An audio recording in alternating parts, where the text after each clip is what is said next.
இல்ல சினிமால இருக்கிறவங்களுக்கு டெஃபினட்டா சமூக பொறுப்பு இருந்தே தீரணும். இப்போ நான் சொல்றது வந்து இந்த சினிமாலேருந்து அடுத்த கட்டம் என்னவா இருக்க முடியும்னா, மக்கள் தான் நமக்கு இவ்வளோ பெரிய அங்கீகாரத்த குடுக்குறாங்க. இப்ப நான் வந்து சினிமாவுக்கு வந்தப்போ, எங்க அப்பா, அம்மா கஷ்டப்பட்டு எனக்கு சோறு போட்டிருந்தா கூட, எனக்கு சொசைட்டில பெரிய மரியாதை ஏற்படுத்தி குடுத்தது, இந்த புதிய பாதையின் மூலமா இந்த சமூகம். ஸோ இந்த சமூகத்துக்கு நான் இன்டர்ன் ஏதாவது நல்லது செய்யணும்னு சொல்லிட்டு தான் பார்த்திபன் மனிதநேய மன்றம்னு ஒரு மன்றத்த ஆரம்பிச்சேன்.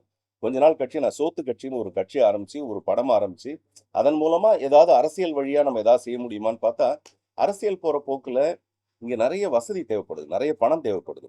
அரசியல்ல வந்து சாதாரணமா வெறும் மனசுக்குள்ள வீராப்பு இருக்கிறவன் மட்டும் இங்க அரசியல் பண்ண முடியாது. நல்ல எண்ணம் இருக்கிறவன் மட்டும் அரசியல் பண்ண முடியாது.